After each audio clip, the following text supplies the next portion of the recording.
नवी मुंबई नगर निगम भवन के पास कल रात एक कार एक ट्रक से टकरा गई। इस दौरान हादसे में एक व्यक्ति की मौत हो गई है और 2 लोग घायल हो गए। घटना के बाद घायलों को अस्पताल में भर्ती कराया गया है।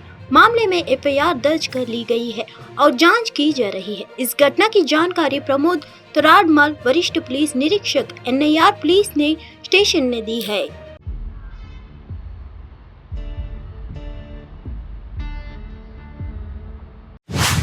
पूर्व विधायक और केरल जनपक्ष पार्टी के अध्यक्ष PC जॉर्ज ने कहा कि उनकी पार्टी NDA के साथ गठबंधन करेगी। उन्होंने आगे कहा कि केरल जनपक्षम सेक्युलर भाजपा और प्रधानमंत्री नरेंद्र मोदी का समर्थन करेगा। ANI से बात करते हुए PC जॉर्ज ने कहा, हमारी पार्टी केरल जनपक्षम सेक्युलर ने NDA बीजेपी के साथ जाने का फैसला किया है। हम बीजेपी और PM मोदी का समर्थन कर रहे हैं।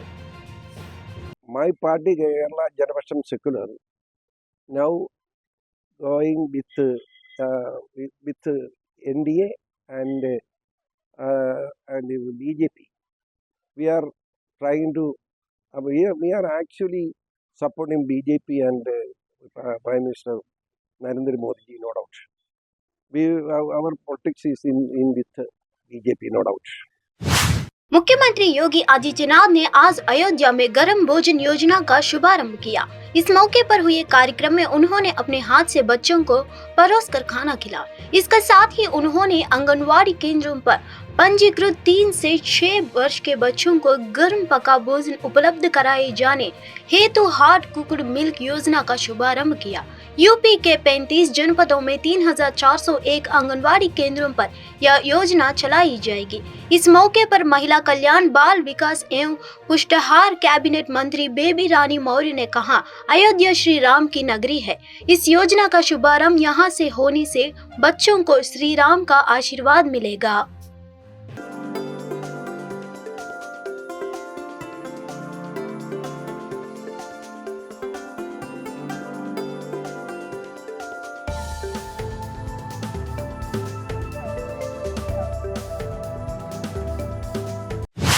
कर्नाटक सरकार ने कथित आय से अधिक संपत्ति मामले में कर्नाटक के उप मुख्यमंत्री DK शिवकुमार के खिलाफ CBI जांच वापस लेने का राज्य गृह विभाग के प्रस्ताव को मंजूरी दे दी है। कर्नाटक भाजपा अध्यक्ष विजयेंद्र येदियुरप्पा ने इस फैसला को अवैध करार दिया। जयेंद्र येदियुरप्पा ने कहा कि DK शिवकुमार के आय से अधिक संपत्ति मामले से संबंधित राज्य कैबिनेट द्वारा लिया गया निर्णय है। कैबिनेट का फैसला संविधान के तहत पूरी तरह से अवैध है। मैं हमारे डिप्टी CM DK शिवकुमार से अनुरोध करता हूं कि यदि आपको कानूनी प्रक्रिया और कानूनी उपाय पर भरोसा है तो कृपया कैबिनेट द्वारा लिए गए ऐसे फैसलों पर विचार करें। The decision taken by the state cabinet yesterday pertaining to DK Shivkumar's disproportionate asset case. The decision of cabinet in this regard is totally illegal, against the constitution. I request our Deputy Chief Minister DK Shivkumar ji, if you have faith in the legal process, if you have faith in legal remedy, please don't entertain such decision taken by the cabinet. I request DK Shivkumar to oppose this decision of the cabinet, and also I demand Karnataka के कानून और संसदीय कार्य मंत्री और कांग्रेस नेता HK Patel ने राहुल गांधी को उनकी पनौती टिप्पणी पर कारण बताओ नोटिस देने के लिए भारत के चुनाव आयोग पर हमला बोला। HK पटेल ने कहा कि चुनाव आयोग को चुनाव प्रक्रिया में गड़बड़ी रोकने पर ध्यान देना चाहिए। ऐसी टिप्पणियां प्रधानमंत्री द्वारा भी की गई है, वह हर किसी के ऊपर नहीं है। जहां तक चुनाव और चुनाव प्रथाओं का सवाल है, चुनाव आयोग का सभी नागरिकों के साथ एक जैसा व्यवहार करना चाहिए। चुनाव आयोग एक निष्पक्ष संस्था होनी चाहिए। मैं इलेक्शन कमीशन को इतना ही कहूँगा, आपका जो एनर्जी है, अटेंशन है, चुनाव की जो बरोबरी कंडक्ट करने का और वो जो माल प्रैक्टिस चल रहे हैं उसको रोकने के लिए आपका अटेंशन जाना चाहिए। ये जो कमेंट्स है, ऐसी कमेंट्स प्राइम मिनिस्टर ने जो किया है, prime minister is not above everyone. Election Commission should treat all citizens of India, one, as regards election is concerned, election propaganda is concerned, election practices are concerned. क्या बोल रहे हैं लोग, क्या क्या बोलते थे? अभी जब लोग बोल रहे हैं उसको उतना गुस्सा आ रहा है. Election Commission should be a fair institution. They should treat every citizen of India equal, and they should focus their attention on proper conduct of election, and they should try to do their best to prevent the malpractices.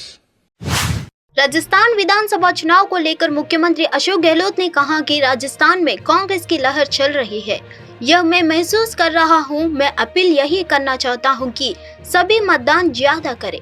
मुझे यकीन है इस बार हमारी सरकार फिर से वापस आएगी। आपको बता दें कि राजस्थान में विधानसभा चुनाव के लिए कल मतदान होगा। 3 दिसंबर को परिणाम सामने आएगा। अब कल मतदान होना है, काफी उत्सुकता है। पूरे प्रदेश के अंदर लहर चल रही है कांग्रेस की, वो मैं महसूस करता हूँ। गांव के गांव जो है, जो पहले भारतीय जनता पार्टी के समर्थन में थे, अनुभव कहता है कि जो लोग जाके आए हैं उनको खुद का आश्चर्य हो रहा है। हम तो गए थे गांव में, पता नहीं गांव तो पूरा हमारा बीजेपी का है और मैं कांग्रेसी हूँ, तो क्या तो बात करेंगे इनसे। वो जाके देखते हैं पूरा गांव ही बदल गया है, कांग्रेस में हो गया है स्कीमों से, कामों से। तो ये तो बहुत बड़ी खबर है ये। कैश पर क्वारी मामले में एक फिर से तृणमूल कांग्रेस नेता और सांसद महुआ मोइत्री पर भाजपा सांसद निशिकांत दुबे ने हमला बोला है। उन्होंने कहा कि लोकसभा के नियम होते हैं और आपको यह समझना होगा कि सांसदों द्वारा पूछे गए सवालों के जवाब तक गोपनीय रहने चाहिए, जब तक कि सदन में वास्तव में सवाल का जवाब नहीं दिया जाता। भाजपा नेता ने कहा कि टीएमसी सांसद महुआ मोइत्री पर गंभीर आरोप लगाते हुए कहा कि उनकी लॉगिन क्रेडेंशियल केवल दर्शन हिरनदानी तक सीमित है। उन्होंने आगे कहा कि उनका अकाउंट कई जगहों से लॉगिन किया गया था।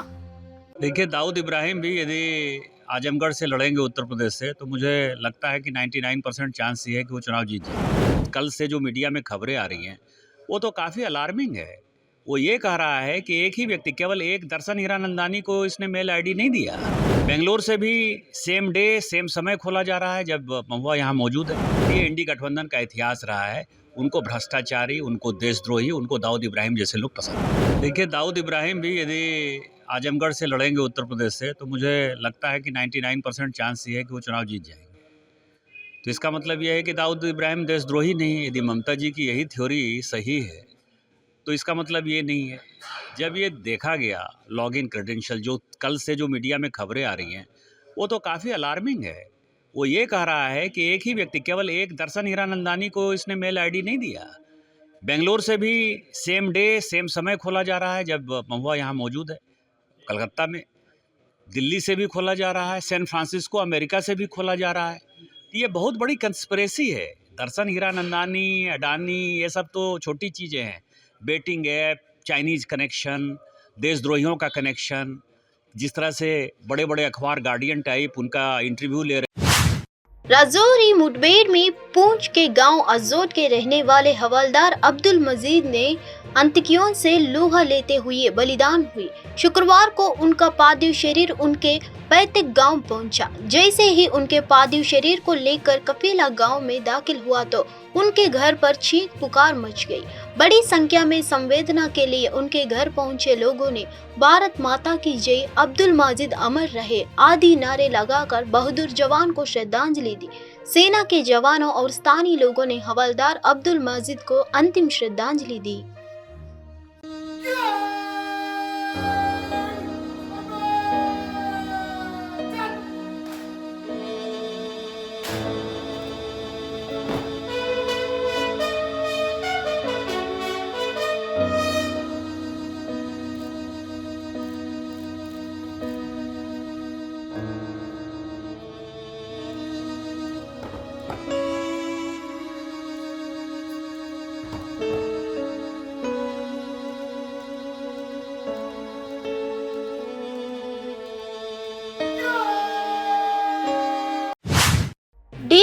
कंटेंट पर सरकार बेहद ही गंभीर रवैया अपना रही है।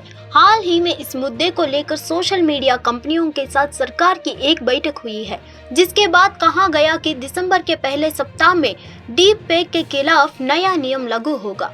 इसे लेकर टेक कंपनियों के साथ चर्चा हो रही है।